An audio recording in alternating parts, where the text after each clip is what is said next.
अब बांग्लादेश में हिंदू विरोधी मोहम्मद यूनुस का हाल यह है कि वो कहते फिर रहा है कि मेरा इस्तीफा ले लो। 9 महीने पहले जैसे शेख हसीना को जान बचाकर बांग्लादेश से भागना पड़ा था, कुछ वैसा ही अब बांग्लादेश के अंतरिम प्रधानमंत्री मोहम्मद यूनुस के साथ होने वाला है, कहा जा रहा है। जैसे अगस्त 2024 में बांग्लादेश के लोग शेख हसीना सरकार के खिलाफ सड़कों पर उतरे थे, वैसा ही प्रदर्शन अब मोहम्मद यूनुस के खिलाफ शुरू हो चुका है। मोहम्मद यूनुस को कभी बांग्लादेश के गरीबों का मसीहा माना जाता था, उन्हें अब सत्ता का भूखा तानाशाह बताया जा रहा है। मोहम्मद यूनुस को समझ में आ चुका है कि उसकी कुर्सी खतरे में है, इसलिए वो खुद इस्तीफा देने की बातें कर रहे हैं।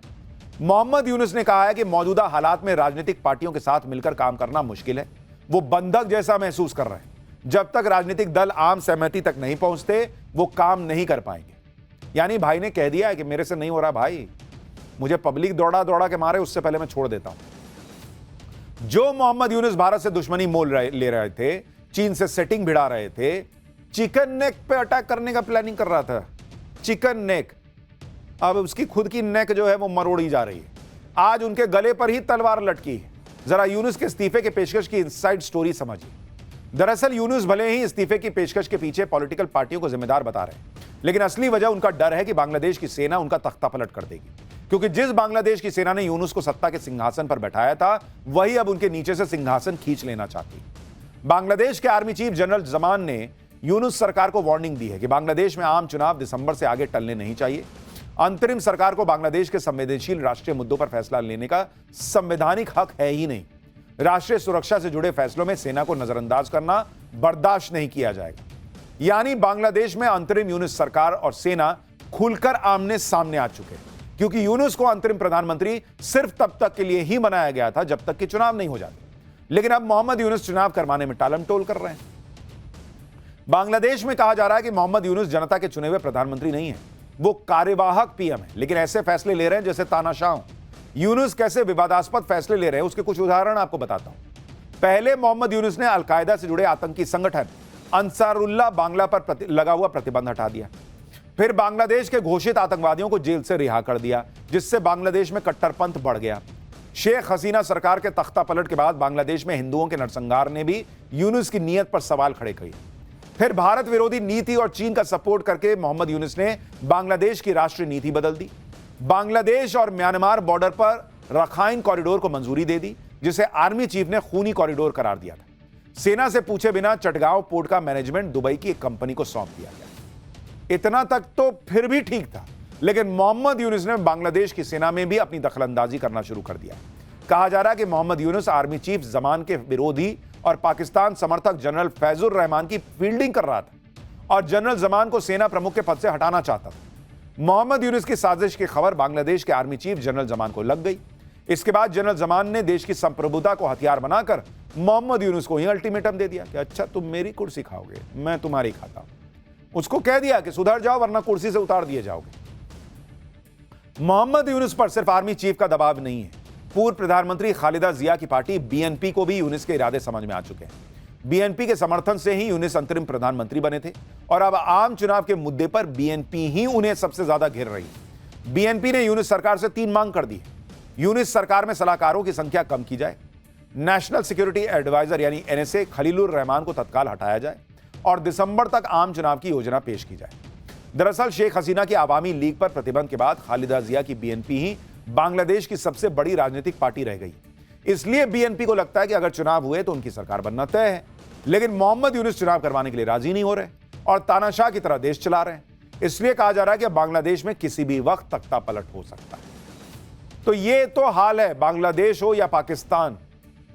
भाई ये भी तो पाकिस्तान तोड़ के ही बनाया था, तो दोनों जगह हाल सेम है। सेना दोनों जगह हावी, सरकार दोनों जगह किसी काम की नहीं, कट्टरपंथ दोनों जगह हावी और दोनों भारत से पंगा ले रहे हैं, दोनों की ठुकाई चल रही। तो ये हाल हो रखा है पाकिस्तान का भी, बांग्लादेश का भी। और मुझे लगता है कि भारत से जो भी हिसाब किताब टेढ़ा करने का प्रयास करता है उसको समझ में आ जाना चाहिए कि ये नया भारत जो है ना, वो कायदे से समझाता है। इस वक्त नरेंद्र मोदी पाकिस्तान को झटके पर झटका दिए जा रहे हैं। पाकिस्तान का पानी अब भी बंद है, पाकिस्तान के लिए एयर स्पेस अब भी बंद है, वीजा अब भी बंद है, व्यापार अब भी बंद है। पाकिस्तान के जासूस पकड़े जा रहे हैं। दुनिया भर में अपनी टीमें भेजकर नरेंद्र मोदी पाकिस्तान की कपड़ा फाड़ धुलाई करने में जुटे हैं। यानी पाकिस्तान के चीथड़े उड़ रहे हैं और साथ ही साथ मिशन पीओके की तैयारी भी चल रही है, जो मैं आपको बार बार बता रहा हूं। लेकिन इधर आप देश की राजनीति का गजब हाल देखिए कि जो नरेंद्र मोदी पाकिस्तान के पीछे पड़े हैं, उनके पीछे देश में इंडी वाले और कांग्रेस वाले पड़े हुए हैं। मतलब मोदी पाकिस्तान के पीछे, कांग्रेस मोदी के पीछे। टू मच फन वाला हाल हो गया। देश में ऐसी पॉलिटिक्स चल रही है, इसमें फन नहीं है बॉस। वो तो फिल्मी डायलॉग था, आपको बोल दिया, एक दे दिया ऐसे बीच में। ये सब बड़ा गंभीर है जो देश में चल रहा है। आप देखेंगे तो हैरान रह जाएंगे कि किस लेवल की पॉलिटिक्स चल रही है और कांग्रेस ने क्या नया कांड कर दिया। इसके बारे में आज आपको बताऊंगा। यह भी बताऊंगा कि नरेंद्र मोदी के पीछे पड़ी कांग्रेस का कौन सा कच्चा चिट्ठा खुल गया जो शायद उसने भी नहीं सोचा होगा। सोचा तो पाकिस्तान ने भी नहीं था कि नरेंद्र मोदी उसे इतना मारेंगे, इतना बर्बाद कर देंगे। आज पाकिस्तान की बर्बादी का ऐसा सबूत हम पाठशाला में लेकर आए हैं जिसे देखकर खुद राहुल गांधी भी उछल पड़ेंगे। राहुल गांधी बार बार सवाल पूछ रहे हैं, भारत के कितने विमान गिरे, कितना नुकसान हुआ। आज पूरा देश देखेगा कि 3 दिन की लड़ाई में नरेंद्र मोदी ने पाकिस्तान का कितना भयंकर नुकसान करके छोड़ा है। सेना को जो फ्री हैंड प्रधानमंत्री ने दी, उसका नतीजा क्या हुआ और सेना ने कितना पाकिस्तान को ठोका, आज उसका सबसे बड़ा सबूत आ गया है। लेकिन यह सब देखने से पहले उस भयंकर राजनीति का एक ट्रेलर तो देखिए, जिसे देखकर किसी भी राष्ट्रवादी का चेहरा शर्म से झुक जाएगा कि क्या पॉलिटिक्स चल रही है इस देश में। पाकिस्तान गिड़गिड़ा रहा है कि भाई हम भूखे मर जाएंगे, लेकिन यहां देश में राहुल गांधी एंड टीम भाई साहब वो कर रहे हैं जो आप देखेंगे तो सिर शर्म से झुक जाएगा। ऑपरेशन सिंदूर पर राहुल गांधी ने जो दांव पहले चला वो तो फेल हो गया। अब वो सवालों की नई लिस्ट लेकर आए। राहुल गांधी ने पीएम मोदी का एक बयान शेयर किया। पहले वो वीडियो देखिए, फिर बताता हूं कि राहुल गांधी ने पीएम मोदी से सवाल क्या पूछे। पाकिस्तान की तरफ से जब ये कहा गया कि उसकी ओर से आगे कोई आतंकी गतिविधि और सैन्य दुस्साहस नहीं दिखाया जाएगा, तो भारत ने भी उस पर विचार किया। राहुल गांधी ने पीएम मोदी के इस बयान को साझा किया और साथ ही वही किया जो उन्होंने विदेश मंत्री एस जयशंकर के साथ किया।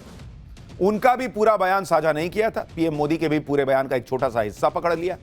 पीएम मोदी का यह बयान 12 मई का है, जब उन्होंने देश को संबोधित किया। लेकिन राहुल गांधी ने 10 दिन बाद इसे शेयर किया और इस बयान के साथ राहुल गांधी ने 3 सवाल पूछे। आतंकवाद पर आपने पाकिस्तान की बात पर भरोसा क्यों किया?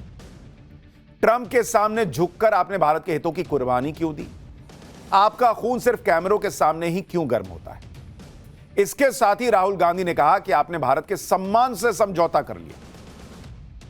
ये वो राहुल गांधी हैं जिनकी 10 साल की यूपीए सरकार के समय देश का कोई कोना नहीं बचा था जहां टेररिस्ट अटैक नहीं होते थे। और इनकी सरकार के वक्त डोजियर भेजे जाते थे, डोजियर। तब देश के सम्मान के साथ समझौता नहीं होता था। 26/11 हमले के बाद राहुल गांधी कहां थे? अखबारों की कटिंग्स हमने आपको दिखाई थी, कहा गया था कि पार्टी कर रहे थे। कांग्रेस पार्टी जो उस वक्त आतंकी हमले रोक नहीं पाती थी, एक के बाद एक होते थे, आज वो पूछ रही है कि क्या आपने समझौता कर लिया? राहुल गांधी जो सवाल पूछ रहे हैं उसके जवाब सरकार पहले ही अलग अलग मंचों पर दे चुकी है। जहां तक खून गर्म होने की बात है तो ये सवाल वो पूछ रहे हैं जिनका खून 26/11 जैसे आतंकी हमले के बाद भी ठंडा पड़ा हुआ था। इतना ही नहीं, विदेश मंत्री एस जयशंकर तो इंटरनेशनल मीडिया को इंटरव्यू देकर पूरी दुनिया को बता रहे हैं कि भारत और पाकिस्तान के बीच कोई तीसरा पक्ष नहीं आया। तो फिर ट्रंप के सामने झुकने का सवाल कहां से पैदा होता है बॉस? आपको अपने देश के विदेश मंत्री, अपने देश के विदेश मंत्रालय, अपने देश के प्रधानमंत्री पे भरोसा नहीं है, और जो ट्रंप का बयान फ्लिप फ्लॉप हो रहा है उस ट्रंप पे भरोसा हो गया। एस जयशंकर ने इंटरनेशनल मीडिया को बताया कि कैसे भारत ने पाकिस्तान को जब बुरी तरह से ठोका तो पाकिस्तान सीज फायर के लिए गिड़गिड़ाने लगा था। जयशंकर दुनिया को जाके बता रहे हैं भाई कि पाकिस्तान को बहुत मारा है। राहुल गांधी को दिख नहीं रहा है। विदेश मंत्री विदेश के चैनल पर बैठकर विदेशी धरती पर दुनिया को बता रहे हैं कि पाकिस्तान को इतना बुरा मारा कि वो अलबला गया, और तब वो बातचीत के लिए आया। राहुल गांधी कह रहे हैं कि आपने उस पर भरोसा कैसे कर लिया, आपने जो है वो सिर झुका दिया और पता नहीं क्या क्या बोल रहे हैं। जो बात पूरी दुनिया को समझ में आ रही है वो बात राहुल गांधी या उनकी टीम को समझ में नहीं आ रही होगी। वो जानबूझ के नहीं समझना चाह रहे। इनको आग लगी हुई है कि भाई ऑपरेशन सिंदूर में मोदी का नाम हो रहा है, देश की ताकत दिख रही है। जिस मेक इन इंडिया को ये बेकार बताते थे, उस मेक इन इंडिया में भारत में जो हथियार बन रहे हैं वो दुनिया लोहा मान रही है। चीन के हथियार फेल हो रहे हैं, तुर्की के ड्रोन नहीं चल रहे। दुनिया में भारत की बात हो रही है, भारत की ताकत की बात हो रही है। भारत तो घर में घुस के जहां मन आता है वहां ठोक के चला जाता है, इसकी बात हो रही है। इसमें आग लगने वाली बहुत बात है बॉस। अरे नरेंद्र मोदी को किसी और चीज में घेर लीजिए। आज राहुल गांधी को जवाब देने के लिए अमित शाह ने मोर्चा संभाला।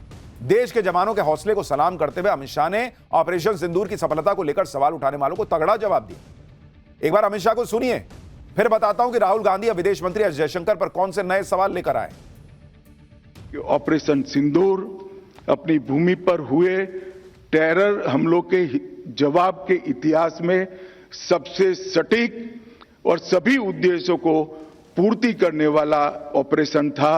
और इस सटीक ऑपरेशन का न केवल भारत, पूरी दुनिया के एक्सपर्ट्स भूरी भूरी प्रशंसा कर रहे हैं और हमारे सेना के जवानों की भी प्रशंसा, इनकी वीरता की प्रशंसा, इनकी मारक क्षमता की प्रशंसा और साथ में सेना के संयम की भी प्रशंसा हो रही है कि हमने केवल आतंकी अड्डों और उनके एयरबेस को ही टारगेट किया। किसी देश को आतंकी हमले का कैसा जवाब देना चाहिए, यह अमित शाह ने राहुल गांधी को समझा दिया, और पाकिस्तान को भी। पाकिस्तान तो शायद डर के मारे समझ जाए, लेकिन राहुल गांधी नहीं रुक रहे भाई। पीएम मोदी से सवाल करने के बाद राहुल गांधी ने फिर विदेश मंत्री एस जयशंकर को निशाने पे लिया। ऐसे टाइम पर जब भारत का अलग अलग डेलीगेशन दुनिया को बता रहा है कि हमने पाकिस्तान को मारा है, आगे और मारेंगे, एस जयशंकर दुनिया में जाकर बता रहे हैं कि हमने मारा है, हम और मारेंगे, राहुल गांधी अपने ही विदेश मंत्री को टारगेट किए जा रहे हैं। राहुल गांधी ने विदेश मंत्री से फिर 3 सवाल पूछे कि भारत को पाकिस्तान के साथ क्यों जोड़ दिया गया, पाकिस्तान की निंदा करने में एक भी देश ने हमारा साथ क्यों नहीं दिया, ट्रंप को भारत और पाकिस्तान के बीच मध्यस्थता करने के लिए किसने कहा। इसके साथ ही राहुल गांधी ने लिखा कि विदेश नीति धराशायी हो गई।